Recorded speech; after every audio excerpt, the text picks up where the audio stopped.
वृंदावन में ये जो मंदिर है, ये मंदिर बहुत प्रसिद्ध है। आपने बाके बिहारी जी का नाम सुना है? तो बाके बिहारी जी के आने के पहले वृंदावन में राधा रमन जी मंदिर बहुत प्रसिद्ध हुआ करता था पहले। तो मैं स्टोरी आपको बताना चाहूंगा आपको। आइए सब लोग अंदर आइए, नीचे बैठ सकते हैं, कपड़े खराब नहीं होंगे, अगर हुए भी तो आपको धोना नहीं है, वॉशिंग मशीन धोती है वैसे भी। आइए सब लोग बैठिए, आइए। हाँ लेकिन इधर आइए, आप रास्ते में बैठेंगे तो लोग भटक जाएंगे। उधर भी जाइए, वो देखिए प्रभु जी के बाजू में, वहां पे बैठ जाइए। जिनको बैठने में तकलीफ है उनको जगह दे दीजिए। हरे कृष्णा, ध्यान है मेरे पास? ओके। तो इस मंदिर का नाम है राधा रमन मंदिर। माता जी वहां पे मत बैठे, यहाँ पे इधर जगह है, नीचे बैठे तो कोई आपत्ति नहीं। शांति शांति, आवाज नहीं। तो आपने आते समय बाहर एक छोटा सा मंदिर देखा होगा, एक समाधि मंदिर है, बहुत बड़े भक्त का, उनका नाम था गोपाल भट्ट गोस्वामी। तो आज से 500 साल पहले की बात है, वृंदावन में एक बहुत बड़े संत थे जिनका नाम था गोपाल भट्ट गोस्वामी, जो भगवान की बहुत अच्छे से सेवा करते थे और भगवान को प्रिय भी थे। तो एक बार उनकी इच्छा हुई कि हम बद्री का आश्रम जाएं। बद्री का आश्रम आपको पता है कि ऊपर हिमालय के पास है, बद्रीनाथ करके 4 धामों में से एक धाम है। तो दर्शन करने हेतु वहां पर गए। रिटर्न आते समय वो नेपाल के मार्ग से आ रहे थे और नेपाल के से होते हुए एक नदी बहती है जिसका नाम है गंडकी नदी। गंडकी नदी की विशेषता यह है कि उस नदी में शालिग्राम शिला पाए जाते हैं। आपने नाम सुना शालिग्राम का? शालिग्राम शिला जो है वो भगवान विष्णु का प्रतीक है। जैसे शिवलिंग जो है वो शिव जी का प्रतीक है, उसी प्रकार से शालिग्राम शिला भगवान विष्णु का प्रतीक है। तो उस नदी में ही पाए जाते हैं और कहीं नहीं मिलते हैं शालिग्राम शिला। तो ये गोपाल भट्ट गोस्वामी जो थे वो वहां से जा रहे थे स्नान करने के लिए, पानी में उतरे और स्नान करने के पश्चात अपने कमंडल में पानी भर रहे थे। तो जब उन्होंने पानी भरा तो उसमें देखा कि उसमें कुछ 12 शालिग्राम शिला है। वो बच्ची को जरा शांत कीजिए। तो शालिग्राम शिला जो है उसमें थे 12। तो उनको आश्चर्य है कि शालिग्राम शिला यहाँ पे कैसे आ गए। तो उन्होंने वापस पानी में डाल दिया, फिर से कमंडलों भरा तो देखा फिर से वो 12 शालिग्राम शिला आ गए। तो उन्होंने अभी क्या किया, बहुत दूर पानी में नदी में शालिग्राम शिला डाल दिए।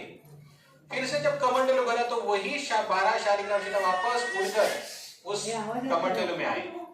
और कमंडलों में आने के बाद जब उन्होंने देखा कि भगवान चाहते हैं कि उनकी सेवा करूं। हाँ सुनिए सुनिए सुनिए, आप भी अंदर आ जाइए। अगर आपको कथा सुनना है तो अंदर आ सकते हैं, नहीं तो आपकी इच्छा। तो 12 शालिग्राम को देखा जब उन्होंने, तो उन्होंने लगा कि शायद भगवान चाहते कि उनकी सेवा करो। तो फिर वो शालिग्राम शिला को लेकर वापस वृंदावन आ गए। और वृंदावन ये बाल कृष्ण बहुत परेशान कर रहे हैं। तो यशोदा से अनुरोध है कि अपने कृष्ण को लेकर वो बाहर चले जाए ताकि अन्य जो ब्रज गोपियां हैं वो परेशान हो। ठीक है ठीक है, आप लेके जाइए, आप बाकी बैठ सकते हैं। वो लड़की को भी लेके जाओ शायद। जाओ बेटा, पिताजी के साथ जाओ। हाँ जाओ, खेलो बाहर जाओ। हाँ ऐसा उनको खेलने दो। तो मैं कहा था हाँ शालिग्राम शिला। तो जब वो वृंदावन आए तो शालिग्राम शिला लेकर आए। तो अच्छी तरह से सेवा चल रही थी शालिग्राम शिला की। एक दिन वृंदावन में एक बहुत बड़ा उत्सव आयोजित हुआ था। वो उत्सव था नरसिंह चतुर्दशी का। नरसिंह चतुर्दशी वो दिन है जब भगवान नरसिंह प्रकट हुए थे। तो वृंदावन में बहुत बड़ा उत्सव हुआ। तो उसमें एक बड़ा व्यापारी आया था, बहुत बड़ा सोनार आया था, और उसने इतना वो प्रभावित हुआ वृंदावन के वातावरण से कि उसने सभी मंदिरों के लिए भगवान के श्रृंगार के लिए एक एक सेट ज्वेलरी प्रदान कर दी। सबके लिए सभी मंदिरों में ज्वेलरी प्रदान की। उसमें नेकलेस था, कान की बाली थी, बाद में अंगूठी थी, बांसुरी थी, कमरपट्टा था, बाजूबंद थे, पायल थे, सब थे उनके पास। तो पूरा सेट था। तो एक सेट इनको भी मिला।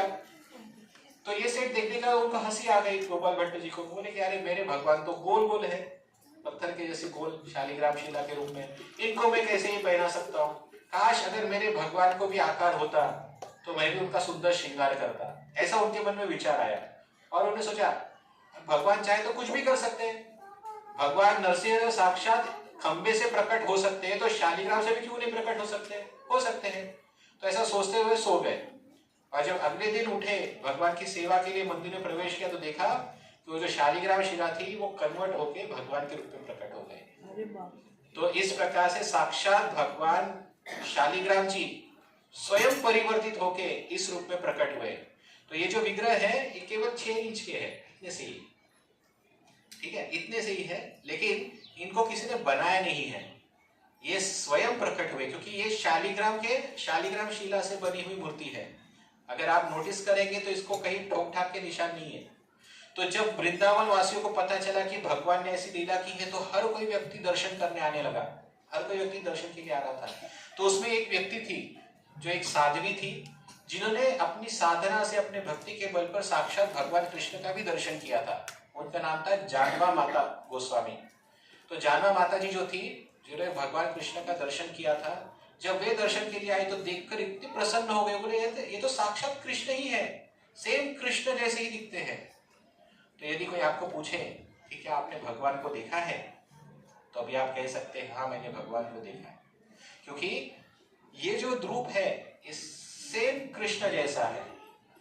आपको लगेगा कि कृष्ण ऐसे दिखते हैं, हाँ कृष्ण ऐसे ही दिखते, क्योंकि जिन्होंने कृष्ण को साक्षात देखा है उन्होंने ही कहा कि सेम कृष्ण जैसे दिखते हैं, सेम, कोई अंतर नहीं है। तो सिंपल सा चीज है। यदि कोई कल आपको पूछे क्या आपने भगवान देखा है, तो आप क्या कहोगे? देखा है। देखा है। कहाँ देखा है? राधा रमन मंदिर में भगवान राधा रमन जो है वो साक्षात कृष्ण ही है, क्योंकि स्वयं प्रकट हुए। पहले तो स्वयंभू प्रकट हुए, उनको किसी ने बनाया नहीं। तो जब किसी ने बनाया नहीं तो किसी की कल्पना भी नहीं हो सकती। कृष्ण स्वयं प्रकट हुए, मतलब ये ओरिजिनल ही है और एज इट इज है। तो ये इस मंदिर की खासियत है। समझ में आया सबको?